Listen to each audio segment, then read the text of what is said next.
Welcome back to Reddit Chronicles. If you're new here, do consider subscribing to help me feed my channel and grow my cat. And if you liked the video, do kindly give it a thumbs up to help me out. Let's get started. Shady former colleagues bullied me into quitting a small-town teaching job, so I had their entire school shut down. Longtime lurker, first-time poster. Throwaway, of course, and I apologize for the long story. This happened a few years ago, but it was recent enough that those deservedly affected by the fallout might still be looking for me and might recognize the events I'm going to describe. So of course, names, locations, and other details will have slight alterations. Think of it like transforming a left Ked slip-on into a right Louboutin stiletto. Different enough, but still a shoe, and if it fits. I've always been a shy person, and I grew up in a large urban area. In high school, I had friends, but we were the nerdy type and thought of as losers. I was one of 2 girls in our core friend group of 4 kids. Of course, we eventually dated the guys in our group. The youngest in our group was one of the boys, Doug, in 9th grade, and the oldest was a boy, Clayton, in 11th. The other girl, Sarah, and I were in 10th. I dated Doug all through high school, for which I was relentlessly teased by people outside of our group, because he's a bit more than a year younger than me. Sarah and Clayton married in college, and are still happily married 5 years later. Doug and I, for our part, got married once he finished college, and we have been married for almost 4 years. We have a 1-year-old daughter, Raquel. Both Doug and Clayton eventually got careers in IT. Sarah and Clayton have their own 1-year-old daughter, Amber. Sarah has a small but thriving home business selling refurbished furniture on eBay that she and Clayton find on weekends. The reason I give so much backstory is that our friend group is pretty isolated. Chalk it up to years of bullying, being made fun of, excluded, you name it. It happened to all 4 of us in school, even in primary and middle school. Even now, in my later 20s, I don't really have close friends besides Sarah, Clayton, and of course my husband Doug, who is my best friend. This is true, even though we moved all the way to the Midwest for Doug's career. We're still close enough and well off enough so that we can regularly fly out to see our friends, and vice versa. Doug makes more than enough money to support all 3 of us on his salary alone, especially in our state, and always says it's okay if I'm a stay-at-home mom. However, in this new environment, I thought I might have a fresh start, to work on being more outgoing, as it were. No one in my new town knew me from when I was a child, and a total reject. Doug's father passed away, and so his mother lives with us, and has generously helped take care of Raquel. We all talked it over and agreed I could go back to college to get a teaching certification for my bachelor's degree, math. Fast forward just a few months, and thanks to an accelerated program and shortage of math teachers in my area, I got a teaching license quite quickly and easily. I also made a few new girlfriends in the teaching program, which helped my self-esteem. So, I put out my resume, and within a few short weeks, I get hired as an independent studies charter school. I was looking to get hired at a regular high school, but whatever. It was a credit recovery school. Basically, the idea was that the kids who washed out of regular school district, or couldn't succeed there for whatever reason, could try to succeed in our setting. We hosted grades 9 through 12. Students would make appointments and come in on their own time, meet independently with teachers, be given assignments and projects, and basically earn a legit high school diploma eventually. I knew it was kind of weird to go back to a place, high school, where I never fit in, but I thought it'd be totally different from the perspective of an adult. The school was one of the large classrooms the size of a basketball court, with administrative officers, science labs, even an exercise room for PE all around the perimeter. About 50 students' desks were lined around the center of the room in rows, and around these desks were about a dozen teachers' desks. Generally, we'd have 2 teachers per subject, i.e. 2 English, 2 math, 2 history, etc., and we each had our own roster of students and ensured that they visited all teachers for whose subjects they owed credits. Although the school officially had over 200 students on various rosters, there were rarely more than 10 or so students in the school at any one time, due to different appointments throughout the day. That meant that there was tons of downtime where the teachers would just shoot the breeze with one another. The school had a female principal, a male vice principal, and a male counselor. The other math teacher was male. Both English teachers were female, both science teachers were male, the PE teacher was a male, art teacher female, and the history teacher were one male and one female. There was also a male computer teacher and a female music teacher, both of whom came in once a week. I could see right away from day one that all the teachers were good friends with one another. That's not a bad thing at all. Lunch is at noon every day, and the school shuts down for a whole hour. Typically, the other teachers would all go out to lunch with one another, or break off into twos and threes. I didn't really know anyone, so I didn't take offense to anyone not inviting me to go to lunch with them. I thought, well, maybe give it a few weeks, and it will change. I had that old feeling from when I was a kid, of being rejected. Still, I was a new person, so I tried not to take it personally. Besides, forming relationships, colleagues included, is a two-way street, and I could reach out too. Till then, it was at lunch at the desk. Sometimes, I'd FaceTime hubby, who usually had lunch at the same time too, but I was proud of him for making friends at his own work, and tried to minimize taking up his time. I didn't really focus on that too much though. I just did my job. Students tended to like me, and after just a few weeks, it became noticeable that my students made more appointments to see me than the other teachers' students made to see them. Every time a student finished a project or assignment for a teacher, whatever the subject, they would turn it into their main teacher, the one who had the student on their main roster. It soon became clear that the students on my roster were finishing their assignments and graduating at a faster rate than my peers. I didn't plan for this to happen, it just turned out that way. Over time, holidays would pass, and our school would have mandated social and team building functions, i.e. potluck in the break room, etc. It seemed like I was making progress socially. I was always positive and nice to my peers, and would be myself around them, try to tell them about me and learn about them. They were being nice to me too, at least to my face, so I thought I was finally fitting in. One day, however, the principal called me into her office to tell me that someone had told her that I was smug and antisocial, and that it wasn't good for the school environment for teachers to bully one another. I was flabbergasted, and of course, my initial reaction was to ask who told her this, but the principal said it was confidential and to just work on being nicer. I didn't want to seem intransigent or defiant, so I apologized for hurting anyone's feelings, but also pointed out that I was trying my very best to fit in, and that I'd been working there the shortest compared to everyone else, so of course, I didn't want to overstep.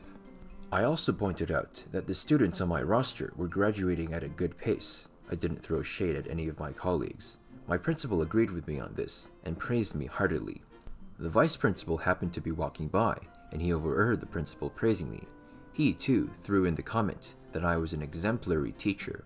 The students were praising me in private to him, and that the school had big plans for me, especially since we were on pace to outperform another independent studies charter school a few miles away, which competed for the same state funding.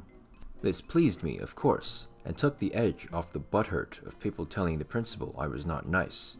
A small, maybe big, red flag was that they told me the students graduating meant massive funding for our school, money which the regular district didn't want the charter school to have, and that if all teachers could get more students to turn in work, we might get bonuses. I mean, all that is good, but both of them spoke about students' graduation only in terms of how it could benefit our own pocketbooks. Ever since I started working at the school, what had originally been 5 students, 10 at the most working in the classroom at a time, became 20 or more. Almost every one of them was a kid on my roster. Every day, hanging out for hours and hours doing their work in our quiet classroom environment. I thought this was great because this meant they could graduate sooner and get on with their lives. Gradually, however, I noticed some of my peers looked resentful when the classroom was so full. I strongly suspect this is because they had grown accustomed to having long stretches of time to simply mess about online at their desks, playing with their smartphones and gossiping. Our school had a policy that unless you were on a break, you had to be at your desk and make yourself available to grade students' work in your subject area. They didn't like grading my students' work because eventually credit for that student graduating would go on to me, their main teacher. I certainly didn't mind grading work from students who were on other teachers' rosters. That's the whole point of our job. Gradually, I came to realize that the school didn't focus so much on actually teaching the students anything and making sure that their diploma actually meant something, than just rubber stamping their work and saying it was satisfactory, using the fact that we were licensed, credentialed professionals as official backup. Really, any reasonably intelligent adult, or even kid, could do the type of work some of my colleagues were actually doing. What would happen was, say, a kid on my roster is behind 5 credits in English, and if he wants to graduate, I would send him to the English teacher to request a packet of English work. Kid would do the work, give it to the English teacher to grade, she would sign off on it, I would input the grade in my computer, and the kid would be 1 credit closer to graduation. It soon became clear to me that the teachers weren't even actually looking at the packets before giving them a grade. Really, just pulling grades out of their butts. I would never dream of doing that on any student's math work. That's the way they grade for me, but they do it in a slow way so as to reduce the speed of students graduating from my roster. As in, they'd let piles of my students' work sit on their desk ungraded while they played Clash of Clans at their desk.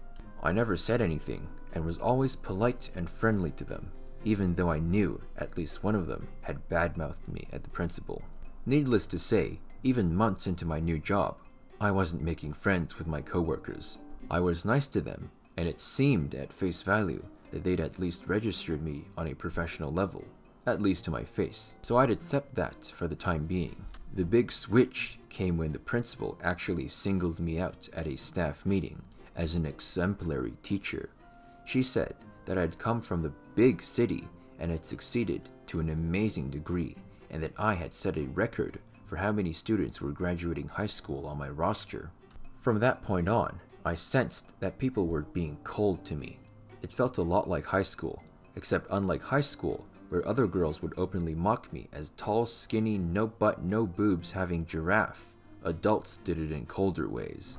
On rare occasions where the whole classroom was empty, or if I'd run into groups of them in the break room, they would talk about all these fun things they did together after work, or talk about the big party they were all going to have at such and such venue, and how everyone was invited, except, obviously. Well, I didn't really mind, actually. I wasn't going to let them being petty ruin the good feeling I had from helping students and feeling I was making a difference. I was still very nice to everyone and kept up my positive attitude. Inside, I felt so bad and so left out, however. I didn't tell my husband about basically being shunned at work, and instead, I focused just on my success in getting students to graduate. Anyway, some of my students would actually quietly complain to me that Miss So-and-so didn't even grade our work. I'd never badmouth my coworkers, especially to the kids. It's important to have a united front, of course. But on the sly, I'd separate those work packets that were clearly not graded properly and look them over myself as best I could. Although I was only licensed to teach math, if, say, a history packet seemed incomplete and yet had a B+, nice work on the cover, I'd sort of quietly, as diplomatically as I could, staple a new cover sheet to it, ask the student to finish it for real, and submit it again to the teacher. I'd make sure the student asked the teacher to grade it in front of him or her, as he or she was eager to see the results of all their hard work. Although the teachers hated it when my students did this, I did make sure my students' work was as legitimately graded as possible. Somewhat surprisingly, students appreciated my determination that they didn't BS their way through what was obviously a BS school. When it come to other teachers' students coming to me with math packets, I did the professional thing and actually went over the packets and gave the tests and quizzes as prescribed in the employee handbook for our school and as is mandated by our state. The other teachers didn't like this, I guess because they were used to teachers just rubber stamping the work as passing, regardless of whether or not it was completely done. Invariably, teachers preferred to send their math kids to the other teacher because he had no problem just breezing through the packets as if they were flip books and assigning whatever grade he dreamed of. However, even though for him to just scribble C+, please show work for each equation on packet covers took no time at all, and he could go back to searching up dating profiles on OkCupid, I found out eventually that he was already married. He resented the fact that he graded perhaps 20 math packets in one day, whereas I graded maybe 5, because I graded them and assigned the tests and everything, which of course took time. Eventually, other teachers began to grumble too, how I was taking too long to grade their kids' packets, and thus slowing down their students' graduations, whereas mine were graduating relatively faster. I began to hear rumors that the kids only came to see me, especially the boys, because they wanted to screw me. Naturally, the rumors eventually spread that I actually was banging the kids. Other rumors spread that I was unqualified to be a math teacher. What was a woman doing being a math teacher anyway?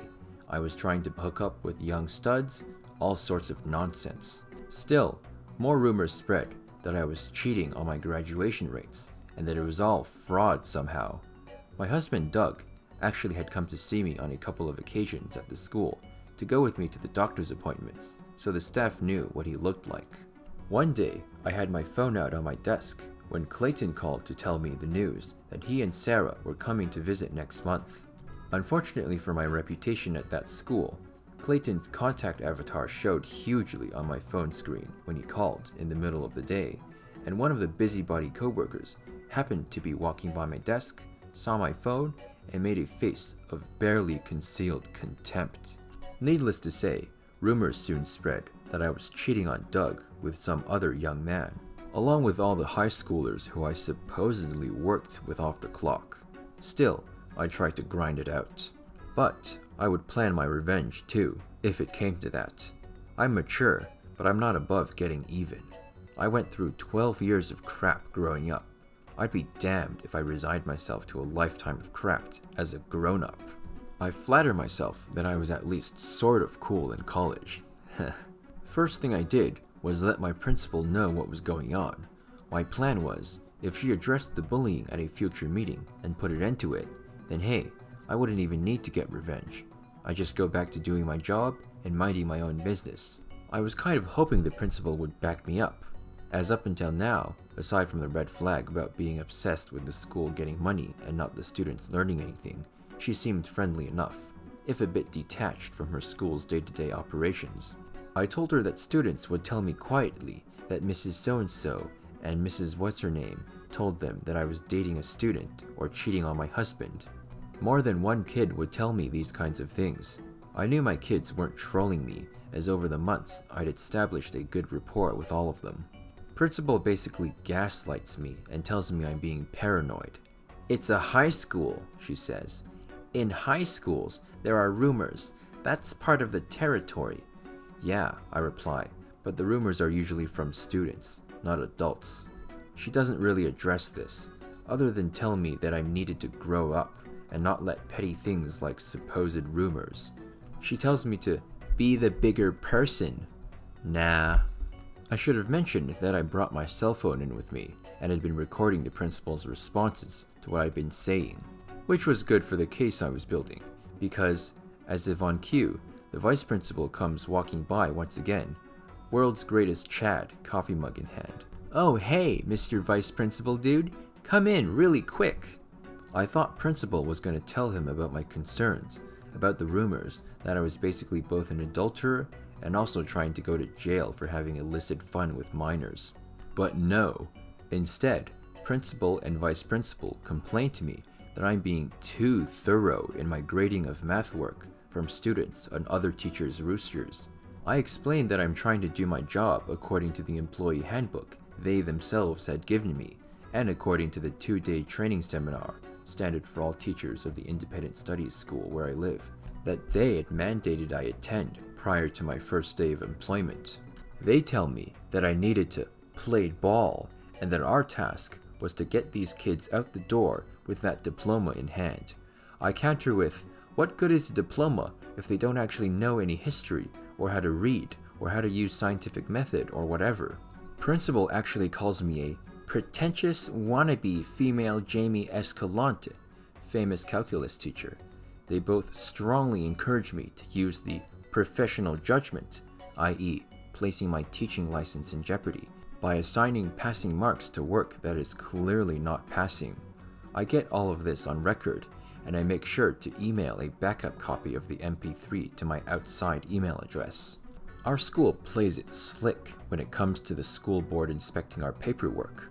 Whenever the principal knows the state is coming for an inspection of our packets, an audit they like to call it, they have each of us take extra special care to grade about 3 or 4 packets in our subject very thoroughly. These packets are placed in a file cabinet in the middle of the classroom so as to imply they represent our average mark. All other packets with BS grades on them go in these other file cabinets in the back that the school never invites the inspectors to look at. We tend to empty out students' folders into these file cabinets after they graduate. The school had a policy that once a packet was 3 months old, we only had to retain the cover with the teacher grades and comments to save cabinet space, thereby destroying evidence that the actual packet behind the cover was never actually done properly. The phony cabinet in the middle of the classroom represented active work. The only 2 sort of friends I made at work were the music teacher and the computer teacher, who taught small labs only once a week, and both of whom had other full-time jobs and were married, not to each other, and had families. The music teacher taught at a local community college and did the charter school just as a side hustle, and the computer guy consulted and made 6 figures. I therefore didn't feel too much guilt about what I was going to do. Still, I quietly hinted at my plan to both of them on the day they came to campus, and both of them were like, "Do it." After getting the principal and vice principal, and the counselor too, who also just so happened to be walking by, all encouraged me to basically commit academic fraud, I thought, F them.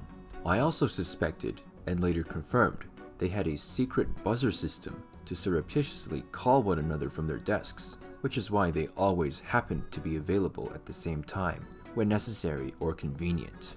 I snuck toward the filing area where all of our BS student work credits were stored, and day by day, over a period of 3 months, took videos of hundreds of packet covers, all of them labeled with academic grades, teacher comments, and teacher signatures. I of course also continued the videos to show page after page of blank and incomplete work. Nonsensical work, English packets, especially, were rife with ridiculous gibberish, sometimes even mocking the teachers like, "Miss English teacher lady is a beach, and she doesn't even grade our work, lol." And the cover would have Miss English teacher lady's signature along with, "A+, fantastic, you are such a talented writer." Sure enough, after 3 months, the secretary, who was also kind of snooty and played on her smartphone and uploaded selfies to Instagram all day, even though she was like 55, shredded mountains of bogus work and filed only the covers. Throughout this whole time, I'd been slyly walking about the classroom in such a way that other teachers would think I wasn't even trying to look at them or what was on their computer, and I'd catch video of them on Facebook or Plenty of Fish or shopping on eBay, and they have a student interviewing right in front of them. What the actual F? At home one day, I asked Doug how to do a remote microphone that I could control from far away. He's like, "What for? Are you trying to be James Bond?" But he's so smart, and it's child's play for him, so he personally rigs one for me at work.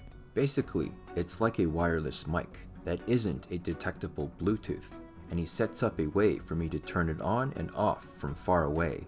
I'm like, "That's awesome. Can I have 10? He smiles, but he asks no questions because he's awesome like that. Next day, he has a dozen of them. I want it so that there's no way for my devices to appear when the other teachers turn on their Bluetooth earpieces. I'm always the first at work because my coworkers tend to be irresponsible. So even though everyone is supposed to be at their desks by 8 a.m., most of them drift in at 8:10, 8:20, and so on. I'm there at 7:30, just in case. I know the code how to get in on the keyless entry side door, let myself in, and slip a mic beneath everyone's desk. Each mic has this mini watch battery that's supposed to last quite a long time. I bring my old smartphone that I don't use anymore and make sure it has a huge capacity SD card that my husband got installed for me. I connect it as a wireless audio input for the mics. I then hit record, and every day for 2 weeks, I hear the teachers. Most of them are wearing Bluetooth headsets ever since it became uncool to yell gossip across the room, talking trash all day long. Totally unrelated to work, saying the most inappropriate things about other teachers, the principals, even the kids. Some of the things these middle-aged women would say about what they would love to do with that young blonde god over there made me want to puke. Of course, these teachers are too stupid to simply text one another if they really want to sneak around and talk trash. To them, the Bluetooth thing is easier. It stung, but I knew I struck gold when I heard them spreading false rumors about me, calling me an effing B, a pretentious, big city loser with no friends. They'd definitely get me fired. They'd also talk about how they didn't grade and just pretended to, that they were so glad they could sit all day instead of teach in the district, how it was a cushy job, how they were tricking state inspectors during audits. Every day during my lonely lunches when they were all off to, I don't know, Applebee's, I loaded the previous day's MP3s into my real phone and edit out the dead air and keep all the good stuff. I then emailed these as separates, dated files to my outside email address. This whole time, I continued to grade as normal and take my time doing my job correctly. I know I was going to pull the trigger soon anyway, but the last straw came when my latest student finished her last credit, coincidentally a math one that I graded thoroughly, and now had enough credits to graduate. Every time a student graduates, we're supposed to blow party horns and give them a little congratulations trophy, and they get their diploma in the mail a week or two later. Students had the option of attending a school-wide formal graduation at the end of the school year in June, if they had graduated any time during the year from September onward. Most tended, however, to go right into the workforce, or to the local junior college or state school. So, I blow my little party horn for this girl, and everyone in the classroom, students, teachers, claps enthusiastically. The girl's mom and dad and little brother came that day to the classroom and insisted on having a photo with me, and they all gave me a big hug. Later, I reviewed the audio recordings of that day, and when the girl graduated, other teachers were saying I had switched teams and was into eating rug. They also said a lot of really mean things about her and her family, a lot of it totally racist. This family was Hispanic. All the teachers and admin, including me, are white. It just so happened both the music teacher and the computer guy were on campus that day. So, in true half-baked fashion, at the end of the day when the classroom was empty of students and the teachers had the last 5 minutes to close down the computers, I walked from teacher to teacher, purse and other small belongings in hand, saying, F you, F you, F you, passed by the computer guy, you're cool, passed by the music lady, you're cool, F you, F you, F you. I walk into the principal's office while the other teachers are still in shock. She's at her desk, and I know where her little buzzer button is beneath the desk. The computer guy told me about it because he was the one who installed it, and said, I'm quitting. I don't want to be part of your criminal school. And just in case the buzzer was just a buzzer and not also a speaker, I pressed the PA button on her wall and said, Mrs. OP is quitting today because you're all a bunch of hateful, unprofessional, mean-spirited a-holes, except Mr. Computer and Miss Music. You're cool. I decided to finally take my darling Doug up on his offer for me to be a stay-at-home mom, and I'm cool with mother-in-law. She can stay. Epilogue. I emailed our school district superintendent, our city's mayor, state governor, the entire school board, and our local newspaper, with all the files of photos, audio, and video I had taken, along with a terse, one-page summary of what had been going on. Within weeks, every single one of the teachers and administrators, except the computer lab guy and music lady, who I made special effort to prove had participated in no wrongdoing, had been fired and had their credentials at least suspended, and in most cases, revoked outright. Only innocent parties like the custodial staff and the like emerged with their reputations unscathed. All of the teachers who had worked at that school and had been named in the school board's inquiry as having participated in fraudulent practices were blacklisted from teaching there, or anywhere. After a few weeks of initial turmoil, all students currently enrolled at that school were, due to parental pressure, allowed to keep their existing credit completion status. Students who had already graduated did not have their diplomas rescinded. All students were given vouchers to enroll at the competing independent charter school down the road. My own former school was shut down and stayed abandoned for a couple of months, but eventually turned into an electronics store. All the other good stuff happened within a month of my quitting, but I told my hubby about it on the very day I came home. His eyes lit up like Christmas, and the raging justice boner he developed was so hard that I was knocked up with our second child even before my back hit the mattress. Clayton and Sarah thought it was pretty LOL. I've since made new friends around town to go along with computer guy and music lady, and college friends, especially with other moms. Doug is killing it at work and is thinking of starting his own company. Life is good. TLDR, don't F with the quiet ones. If you want more where that came from, simply click on one of these boxes right here. And if you liked the video, I assume you did since you're still here, share it with your friends to see what they think. And of course, if you haven't already, click the kitty to subscribe and you'll never miss another video. I'll see you in the next episode of Reddit Chronicles.